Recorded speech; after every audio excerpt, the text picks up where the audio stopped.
E aí, primo? Paz do Senhor? E aí, paz, meu querido. Paz, graças a Deus. Deixa Deus te usar aí, varão. Amém. Vamos compartilhar uma palavra hoje, uma breve palavra. É, Queria conversar um pouco sobre uma doutrina bíblica, a doutrina da glorificação. Para isso eu queria ler em Romanos, capítulo 8. Peço perdão pela minha voz, a garganta está meio arranhada. Ai, imagino. Romanos, capítulo 8, versículo 18. Essa é uma doutrina importante porque a nossa fé, ela é baseada numa esperança, né? Nossa fé é baseada numa esperança. Nós somos cristãos porque nós temos uma esperança de de uma vida após a morte. Então, às vezes nós pensamos que essa esperança é a nossa alminha lá no céu, cantando Santo, Santo para sempre. Mas, na verdade, a nossa alma no céu é só um estado intermediário. O destino eterno mesmo é uma ressurreição dos mortos, a glorificação do nosso corpo, e viveremos no novo céu e nova terra, né? Então, é um reino físico, onde céu e terra vão se unir e formar uma nova criação, e ali nós vamos habitar corporalmente, o corpo físico, né? Então essa é a nossa esperança. É sempre bom a gente termos um lembrete, sempre lembrarmos disso. Então Romanos 8:18 diz assim: porque para mim tenho por certo que as aflições deste tempo presente não são para comparar com a glória que em nós há de ser revelada. Então Paulo ele está seguindo um raciocínio aqui, mas resumidamente ele vai fazer uma comparação entre o nosso sofrimento presente, e encaixa muito bem com o tempo que nós estamos vivendo, né? Um tempo de pandemia, um tempo de muitas mortes, um tempo de pessoas perdendo emprego, um tempo de pessoas entrando em depressão. Então ele vai fazer uma comparação com este tempo presente de sofrimento com uma glória futura. Só que o que ele está falando no texto, que essa glória futura, ela há de ser revelada, ela não há de ser revelada para nós. Ela há de ser revelada em nós. Então, essa glória que ele está falando aqui não é a glória do céu, não é a glória da Nova Jerusalém, não é a glória das ruas de ouro, muros de cristais e por aí vai. É uma glória que vai ser revelada em nós, no nosso corpo. Então, Paulo está falando o seguinte: o sofrimento presente que nós sofremos no corpo, nessa vida, não dá para comparar com a glória que nós vamos ter no nosso outro corpo, no estado eterno, quando recebermos do Senhor um corpo glorificado. E aí, isso é poderoso, porque esse entendimento que nós teremos um novo corpo, uma nova vida, não vai ser só a nossa alminha no céu, é poderoso porque nos ajuda a perceber que o sofrimento presente não passa de uma leve momentânea, de um leve e momentâneo sofrimento, como Paulo mesmo diz em outro texto. Então, eu queria correr alguns textos bíblicos aqui, para a gente entender melhor que doutrina é essa, que glorificação é essa, que corpo é esse que nós vamos receber.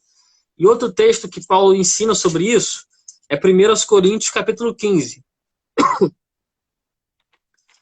1 Coríntios 15. E aí Paulo aqui em 1 Coríntios 15, ele vai defender o seguinte: ele vai defender que existe ressurreição dos mortos. Estava surgindo lá em Corinto a doutrina de que não existia ressurreição dos mortos. Aí Paulo vai dizer, lá no versículo 17, ora, se não existe ressurreição dos mortos, então também Cristo não ressuscitou. Versículo 16, melhor. Se os mortos não ressuscitam, então Cristo não ressuscitou. Aí ele vai seguir o raciocínio no 17. Se Cristo não ressuscitou, é vã a vossa fé, e ainda permaneceis em vossos pecados. E também os que dormiram, ou seja, os que morreram em Cristo, estão perdidos. Ele vai dizer, se esperamos em Cristo só nesta vida, somos os mais miseráveis de todos os homens. Ou seja, se não existe ressurreição, Cristo não ressuscitou. Se Cristo não ressuscitou, a, a nossa fé é vã, então a gente está crendo em quê? Jesus ressuscitou. E ele vai dizer que quem morreu em Cristo está perdido, não tem esperança, e a gente espera de Cristo só para essa vida, a gente é o mais miserável de todos os homens. Então a gente não espera de Cristo só para essa vida, a gente espera de Cristo para uma outra vida. Uma vida que é por vir, que é a vida após a morte. Na verdade, é uma vida após a morte. Mas para explicar isso aí, ia dar tempo. Mas vamos lá.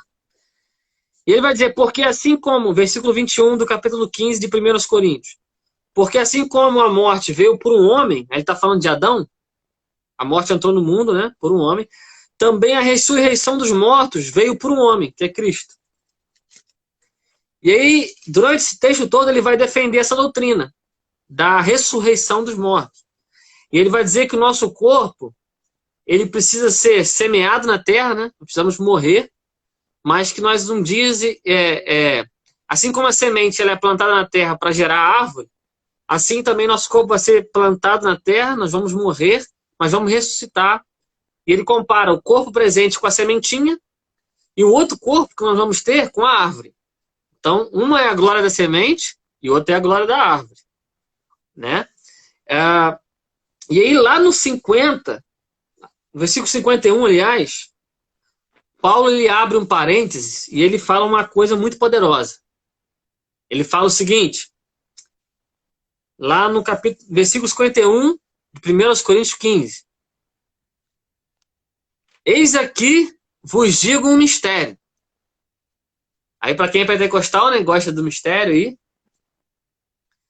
Eis que, ó, galera, pausa, vou falar para vocês agora um mistério. Tá? Vou falar uma coisa que ninguém falou antes. Estou falando para você um mistério. Então, acho que a gente precisa dar atenção no que Paulo vai falar agora. Na verdade, nem todos dormiremos. E aqui dormir não é o que a gente faz toda noite, não. É morrer. Nem todos vamos morrer. Nem todos vamos falecer. Mas todos seremos transformados.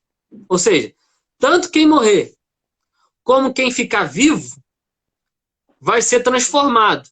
Quando? 52. Num momento. Num abrir e fechar de olhos. Então, o período de tempo que isso vai acontecer, tanto os mortos como os vivos serão transformados no momento. No abrir e fechar de olhos. Aí quando? Ante a última trombeta. Porque a trombeta soará e os mortos ressuscitarão incorruptíveis e nós, que estivermos vivos, né, seremos transformados. Então aqui ele está falando do momento da volta do Senhor, né, da vinda do Senhor. Mas o fato é que ele está falando que ou mortos ou vivos, nós teremos o nosso corpo transformado. E teremos um corpo capaz de suportar a eternidade. E vamos entrar na eternidade. Então, essa é a esperança do crente. A esperança do crente não é a nossa alminha no céu, aquela coisa chata, sentado na nuvem, sem fazer nada.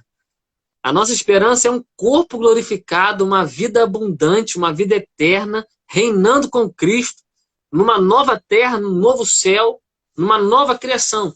Está lá em Apocalipse 21. Porque a gente, às vezes, canta muito, né? Nós vamos morar no céu. O céu é meu lugar. E pá. Mas é por um tempo, por um espaço de tempo. Não é para sempre. Por exemplo, se eu morrer hoje, estou com o Senhor. Nós estamos com o Senhor, no céu. A nossa alma, o nosso espírito está com o Senhor. O nosso corpo está na terra. Mas esse estado de estar lá no céu, no paraíso, é um estado intermediário, não é um estado eterno. Quando Cristo voltar, nós vamos ressuscitar. Então essa é a esperança. Nós não podemos ter esperança no que é passageiro, e sim no que é eterno.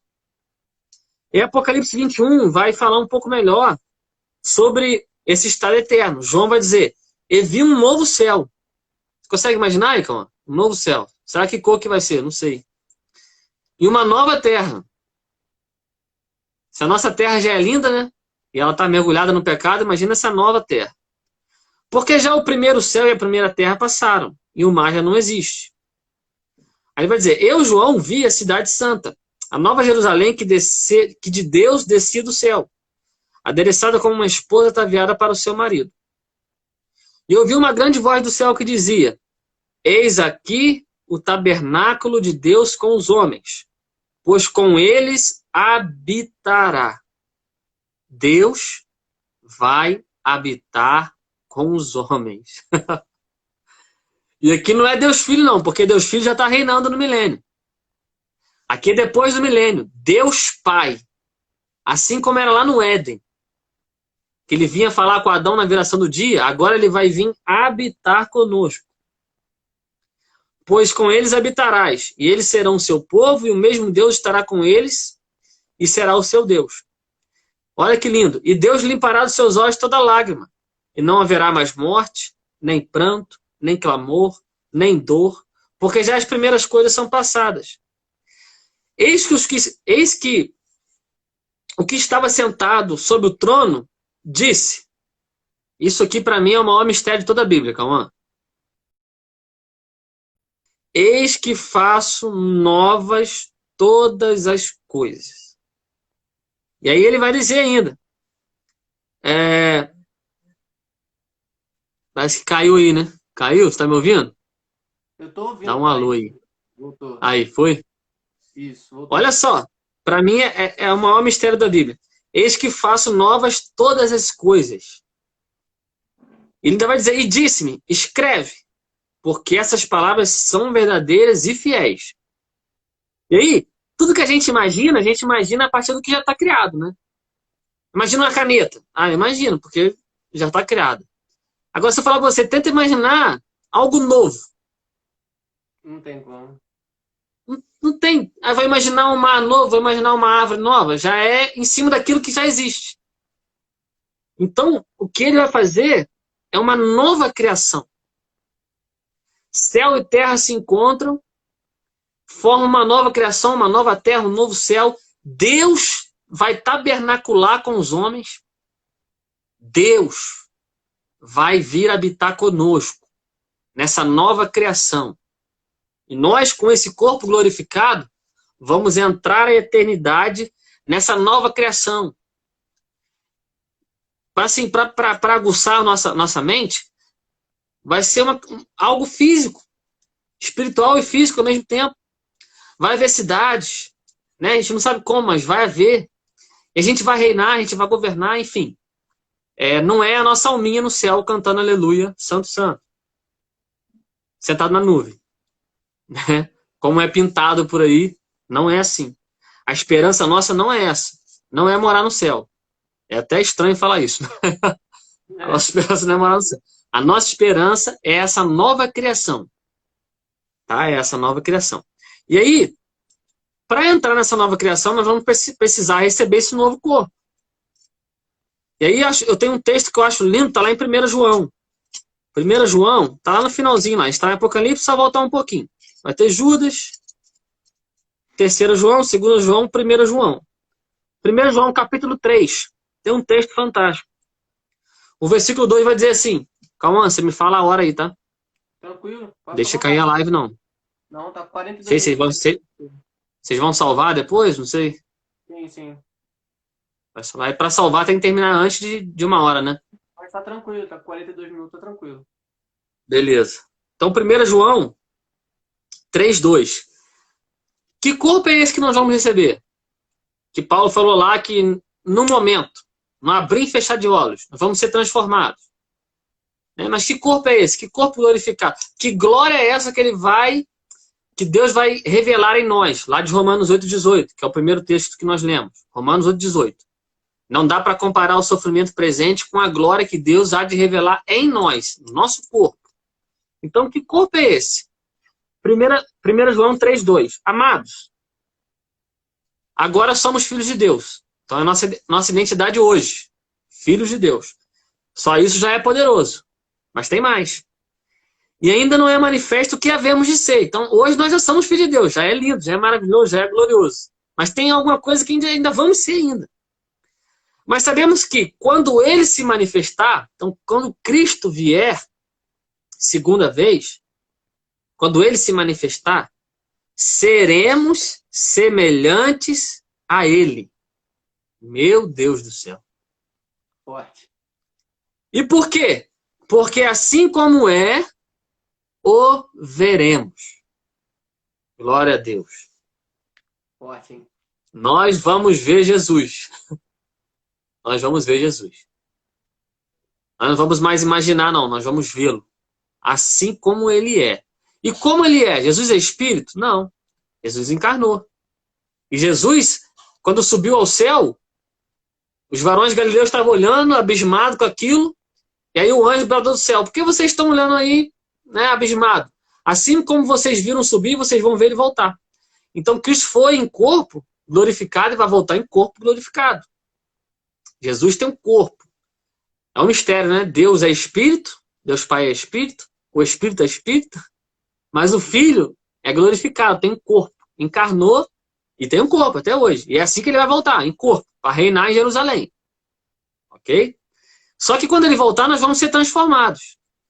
Como vai ser esse novo corpo? Vai ser igual ao corpo de Jesus. E como era o corpo de Jesus glorificado? A gente vai em João. Agora é Evangelho.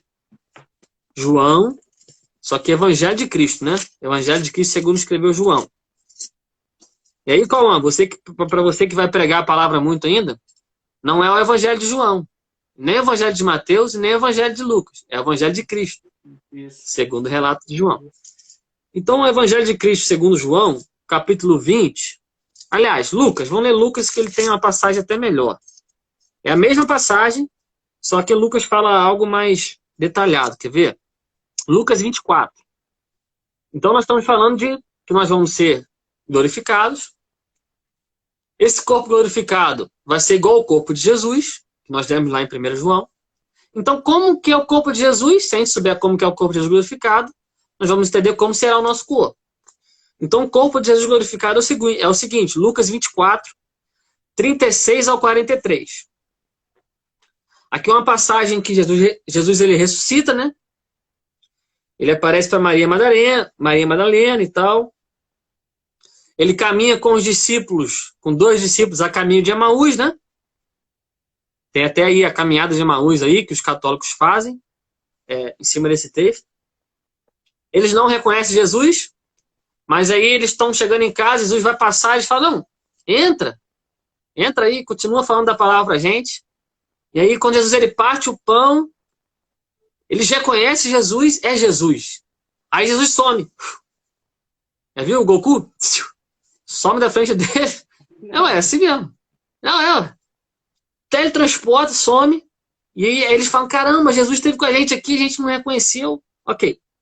E aí lá no versículo 36, diz assim, e falando eles dessas coisas, ou seja, os discípulos estavam contando para os outros discípulos, dentro de uma sala fechada, que eles andaram com Jesus, esses 2 discípulos de Emaús lá. E eles estavam contando para os outros discípulos, numa sala fechada, num quarto fechado, num lugar fechado. Aí o texto vai dizer, o mesmo Jesus, que ele estava falando, né, que caminhou com eles, se apresentou no meio deles e disse-lhes. E é até engraçado, né? Você imagina, você está num lugar fechado, porta fechada, tudo tranquilo, e Jesus aparece no meio. Pô, doideira, né? Eu ia sair correndo. Aí Jesus já fala assim, paz. Paz, tranquilo, beleza. Cheguei aí, tô na área. Paz seja convosco. E eles, espantados, 37. Lucas 24, 37. E eles, os discípulos, né, espantados e atemorizados, que não é para menos, né? O cara aparece do nada assim no meio deles. Pensavam que vinha algum espírito. Olha aí, olha aí. Só pode ser um espírito. Atravessou a parede e entrou aí, ué. E ele lhes disse, Jesus lhes disse, por que estáis perturbados? E por que sobem tais pensamentos ao vosso coração? Eles não falaram Eles estavam com medo e eles estavam pensando dentro da mente. Rapaz, é um espírito que está aparecendo aí. Jesus, no corpo glorificado, viu esse pensamento deles e falou, não, por que vocês estão assim, assustados? Fica tranquilo. Olha o 39. Vede as minhas mãos e os meus pés, que sou eu mesmo. Tocai-me e vede. Pois um espírito não tem carne nem ossos, como vedes que eu tenho. Então, Jesus glorificado, Jesus ressurreto, não é um espírito, não é uma alminha. Ele tem um corpo. E um corpo que pode ser tocado. Mas toca aí. E se nós, conforme 1 João 3,2, vamos ser semelhantes a ele, também teremos um corpo. Nosso estado eterno não é uma alminha no céu cantando aleluia sentado na nuvem. É um corpo glorificado entrando na nova criação. E aí ele continua. E dizendo isto, mostrou-lhe as mãos e os pés. E não crendo eles, ainda, por causa da alegria, né? Estando maravilhados, disse-lhes. Então, olha só. Olha, gente, eu não sou um espírito não, tá? Sou eu, Jesus, ressuscitei, estou glorificado. Pode tocar aqui. Olha meu pé, minha mão, furo aqui, tá tranquilo? Pode tocar aí. Mas ele estava tão maravilhado. Jesus apareceu no meio, né? E ele não estava acreditando. Aí Jesus faz o seguinte, então eu vou provar para vocês que eu tenho um corpo.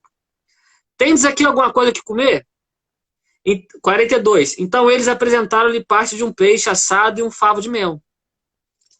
E com ele tomou e comeu diante deles. Olha a prova aí. Jesus, no corpo glorificado, comeu peixe e um favo de mel.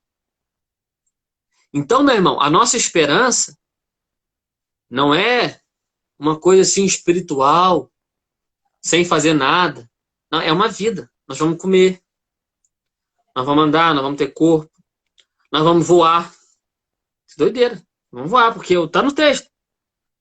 E disse-lhes, são estas palavras que vos disse, estando ainda convosco, convinha que cumprisse tudo que de mim estava escrito na lei de Moisés, nos profetas, nos salmos, ou seja, a Bíblia toda, o Antigo Testamento todo, fala de Cristo. E é isso que eu vou falar um pouco na minha jornada lá, que eu vou fazer a partir de semana que vem. A Bíblia toda fala de Jesus. Mas aí, olha lá o 50. Versículo 50. E levou-os fora até Betânia, e levantando as mãos, os abençoou. E aconteceu que, abençoando-os, Jesus abençoando-os ele, se apartou deles e foi elevado ao céu. E adorando eles, tornaram com grande júbilo para Jerusalém. Então, Jesus começou, meu irmão, a subir, ó. Abençoou eles e começou a subir no corpo. Então, se nós vamos ter o corpo igual a de Jesus, então nós vamos voar também. Nós vamos comer, tá? Aliás, não teria graça, né? Nós somos crentes, ir pro céu para não comer. Então nós vamos comer. Vai ser uma vida, vai ser uma nova vida, vai ser uma esperança. Vai ser na nova criação. Deus tabernaculando com o homem, de Apocalipse 21. Nós num corpo glorificado, semelhantes ao corpo de Cristo. Meu Deus, essa é a nossa esperança. Aí quando a gente volta lá em Romanos 8, que é onde a gente leu inicialmente, e a gente termina onde a gente começou, tá bom, Marcela? Tá bom, Kelly? A gente começou lá em Romanos 8, 18. Porque para mim, tenho por certo que as aflições desse tempo presente não são para comparar com a glória que em nós há de ser revelada. A gente entende melhor o que Paulo está falando aqui. Coronavírus, quarentena, câncer, doença, fome, perseguição, desemprego. Imagina qualquer sofrimento. A morte. O que você quiser fazer aí?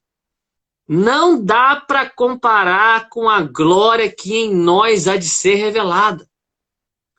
O que eu passo hoje não dá para comparar com o que eu vou passar na eternidade, meu irmão. E aí a gente entende a profundidade do que Paulo está falando aqui.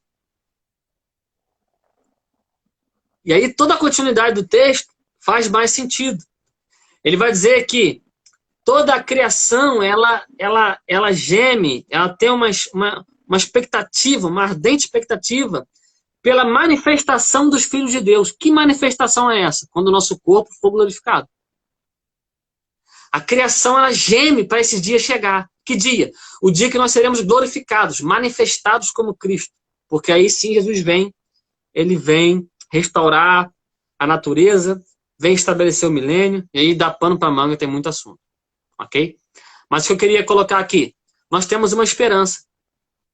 Essa esperança não é uma alma, um espírito no céu, cantando aleluia para sempre, sentado na nuvem, é uma coisa assim meio monótona, mas não, é uma nova criação.